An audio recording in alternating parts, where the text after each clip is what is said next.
You do when you're in a situation. You're doing these processes to heal the relationship, to change the behavior of your partner. You're doing the SP work, the manifesting work, but they're still acting out of character. What do you do in those situations when the 3D or how their behavior is acting is hurting you and they're not validating your behavior? So here, I got the family sleeping in the back. We're headed back home on our way back from our Disney trip. Now, while we were up at the Airbnb, I had one of my clients talking to me about an issue that he was having with his wife, because we have been working on building his business but also repairing his relationship with him and his wife, rekindling. It's one of the core areas that we're working on in one of my programs, calling Rekindle, to help people scale a business. We're in a relationship crisis, which is either the relationship needs to be rekindled because it has broken and split and it's a relationship that they want to bring back together, or they're looking to rekindle a relationship that's on the path to breaking up, divorce. So his issue was how we started doing the repair work, the treatments,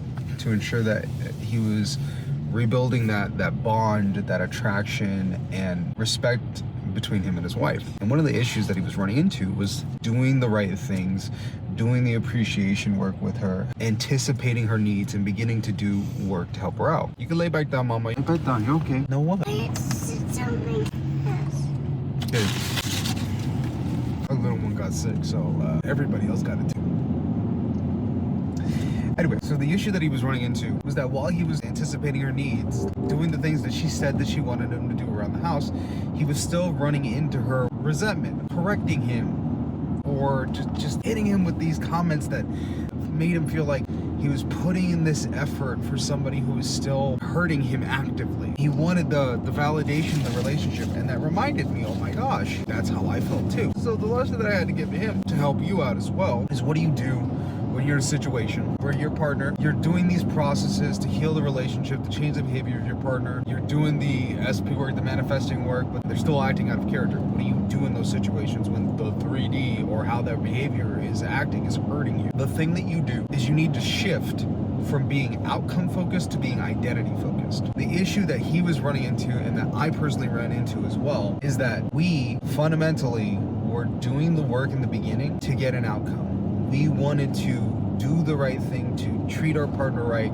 so that we would get the pat on the head, oh, you're a good boy, oh, who's a good boy, or good girl. We wanted that validation. We wanted them to basically say oh, I know that you're different. Here's the issue with that. You're trying to create a new behavioral pattern in yourself, and you want immediate validation and feedback from your partner that what you're doing is correct. The problem is, the person that you're trying to get feedback from remembers who you were before and how you were acting before. So it's kind of like being in a class. You can start getting good grades midway through the semester of the class. You can start getting A's on the test.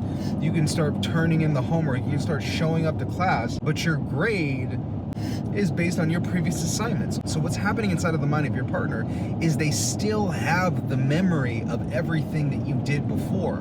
So they have to process all of those other emotions, all those feelings of resentment, disrespect, anger, because all this stuff is still inside of them. They still remember how you were acting before. If you want things to improve, you have to be consistent in the behavior before you see the movement in the grade. Because if you just get an A on one test, you're not going to see a big movement in the grade the moment that you do that. The other lesson that I gave to him specifically was, you got to think of what you're doing in your relationship like surgery or treatment as a doctor. When we're dealing with a relationship that has fallen apart, your partner has been affected by your old behavior. They're infected with anger, resentment, and these negative emotions. Some of it may be from your behavior, other parts of it may not even be from your behavior, but what we understand is that our partner is infected. It doesn't matter where the infection came from. As a doctor in the relationship, it is our duty to start administering treatment. And the one thing that I told them to keep in mind is that when you start administering the treatment, does the person get healed immediately? No, they don't. They don't get healed immediately, because that's not how it works. What happens is you begin administering the antibiotics or whatever treatment that you're giving, and you continue to use it consistently through the regimen, and the person will heal over time. That's naturally what happens in the relationship too. So the one mental shift that we did is, we're not looking for the person to have an immediate shift and change. We are needing to make the consistent change. And one of the ways that we can do that is we shift from focusing, oh yeah, they are horsey, baby, you're right. That is me and that is Dad. Daddy, you and Mama, it's a family of horses like us. That's so cute, baby. Drink some more orange juice, okay, baby? Yes, it is little because it's your little drink. You're right.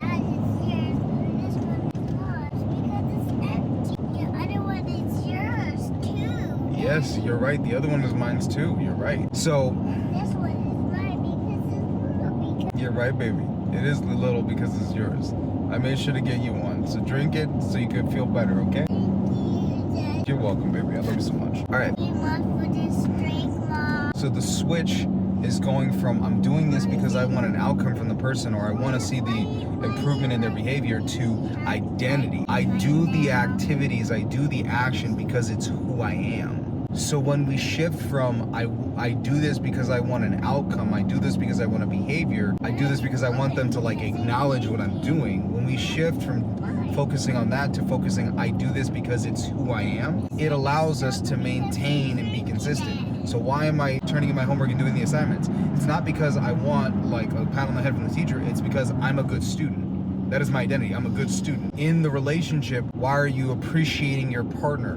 Why are you taking care of stuff around the house? Why are you loving on your partner? You're not doing it to get a response from them. You're doing it because I am a good husband. I am a good wife. I am a good father. I am a good mother. And when it shifts to an identity level change, you're able to maintain consistency, and you'll feel good with each individual activity that you do because you know I'm doing this and I'm maintaining, I am in integrity with the own internal identity that I have.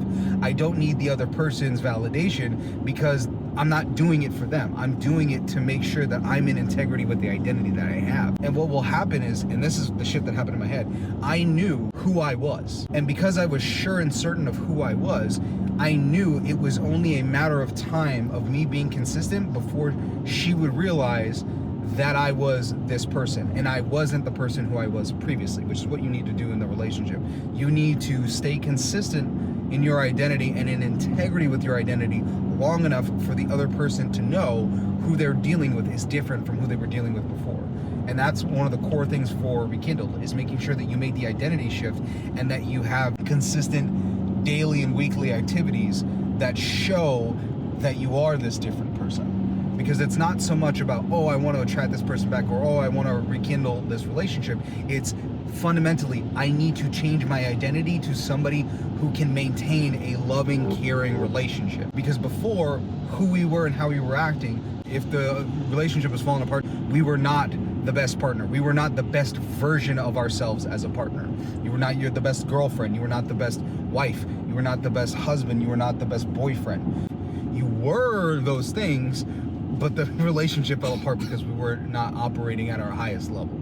So when we make the identity level shift, it makes us feel like we are getting the feedback that we need, because the activity itself becomes the feedback.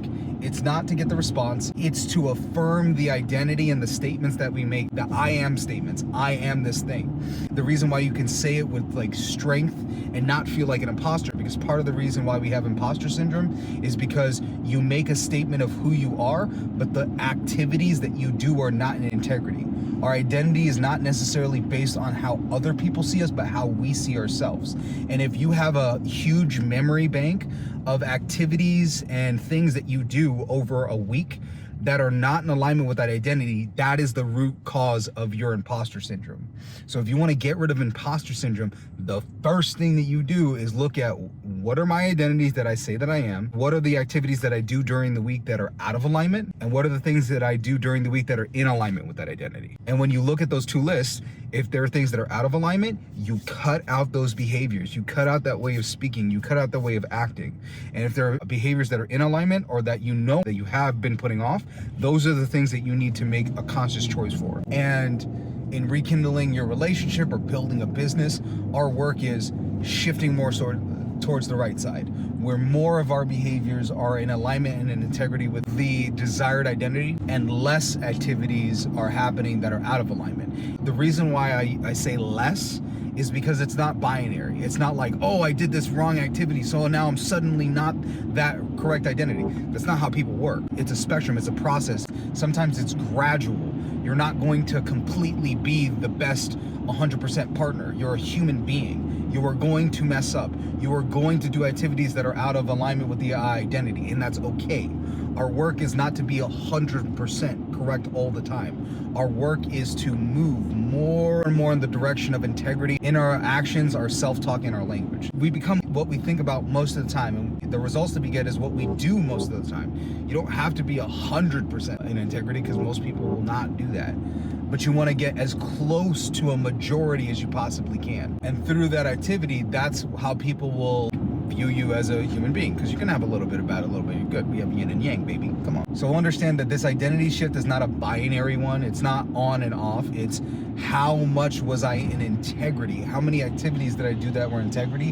And how do I increase the number of activities and self-talk that are in integrity with that, so that you're building a data bank in your mind where you're like, you know what, I am this person. And why do I know that I'm this person? Because look at all the things that I did this week. Look at all the things that I did this month that are in that direction. And you want to build that list as much as you possibly can. And it's only a matter of time before you get the results that you want. And some of those results will be having the other person recognize, oh, you're absolutely amazing, you're wonderful, you are this new identity. Because the thing that'll start in the beginning is that they'll wonder, is like, oh, is this person actually being genuine? Is this just an act that they're putting on? Are they just trying out these behaviors? And if it's something that's happening only at the behavioral level, yes, that will be correct. And they would think, oh, this person is just trying to, manipulate me. You're not trying to manipulate a person, you're manipulating yourself.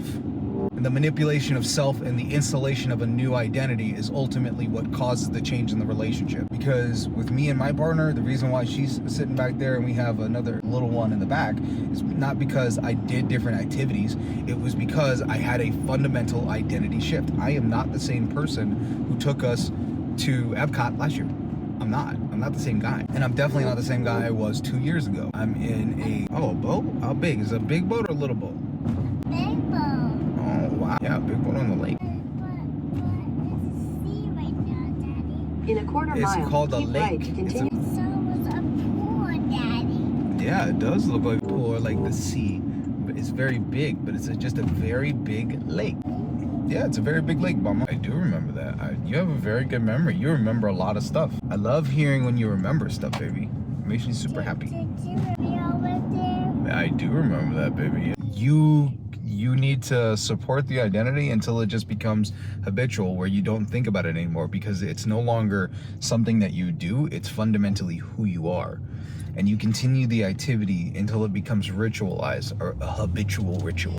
First, you make the mental shift that this is who I am, so that you don't have to keep tabs on it over time, which is one of the issues that happens with people who are trying to do stuff like stop smoking cigarettes. Some people are like, oh man, I stopped drinking alcohol. That's why AA is fundamentally a friggin' problem, because you identify with the problem. You say that I am this thing, which fundamentally is an issue, because you're just trying to change behavior, but the identity doesn't change. That's why certain people are like, oh man, it's been 2 years since I had a drink, instead of, oh, I'm not a drinker anymore. I don't do that. That's not who I am. And then there isn't any thought that needs to be had for that kind of activity, because fundamentally you're just not that identity anymore. You've shifted identities. Same thing with smoking. I am not a smoker. I don't smoke anymore. I used to smoke when I was younger. That was just part of who I was, and I did it consistently, and it was no problem for me to stop, because I wasn't looking to go cold turkey or anything like that. The shift I did was an identity shift. I'm just not a smoker. It's not who I am. And the crazy thing about it is I could do the activity, but the activity is not going to shift my identity. Even if I did smoke or if I did drink, I'm not a drinker or a smoker, fundamentally. And when you make shifts happen at the identity level, it's much easier for you to stay in integrity with it, because you don't have to think about it anymore. The activity, there isn't. I saw a lake with a boat in it. Yeah, she saw a lake, Mama. With a boat in it. With a boat in it. It was a big boat. Yeah. And that was the shit that I told him to make. Hey, you're doing these things for your wife, not because you want a result from your wife, but because it's just who you are. You're a good husband. you're a good father. She's saying work on different like renovation projects around the house, and he was doing it before because he was like, oh, I want to do it because I want to make her happy. It's like, no, I do this because I want my family to be safer. To clean up the backyard because I want this to be beautiful and safe for my kids. Ultimately because I'm a good father. And when the reasoning for doing this thing shifts from an external reason to an internal reason, it's much easier to stay in integrity. That's also the difference between the child who is getting good grades because they want their parent to be happy. If the parent's not giving them the validation, then they'll collapse. But if the person is doing it because their identity is, I am a good student, it's much easier for them to maintain it whether or not they're receiving that validation. And it's ultimately who they are, even if the parent isn't around. Same thing with being a good partner. If you want to be a good partner, you must make the identity level shift, because the thing that shows that you're a good partner is, how do I act and what do I do when you're not around? You're my cute father, Dad. My cute, oh, thank you, baby, and you're my cute baby. And that also helps out my clients who are in the rekindle situation, who are separated from their partner, because now their activities become a lot clearer, because it's no longer about, I'm doing this to get this person to show up and to give me love and to be around me. I'm fundamentally deciding to do things because I'm a good partner. For the women, why am I focusing on myself? Why am I focusing on my fitness? Why am I spending time with friends? Because fundamentally, I am a good partner. I am a loyal partner. I'm not looking to go seek other men or anything like that. I am just doing my duty, doing the things that I would do if my partner was maybe on a trip.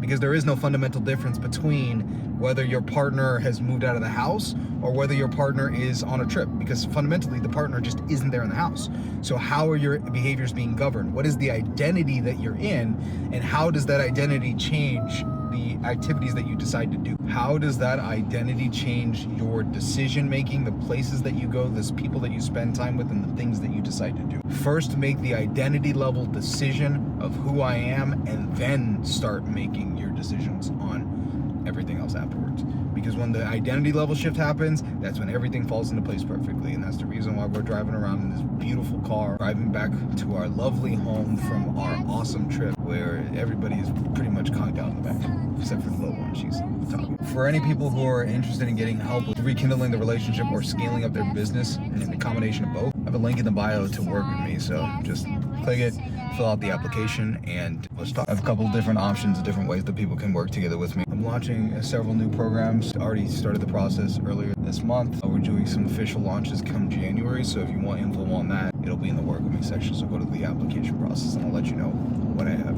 available. Either way, talk to you later.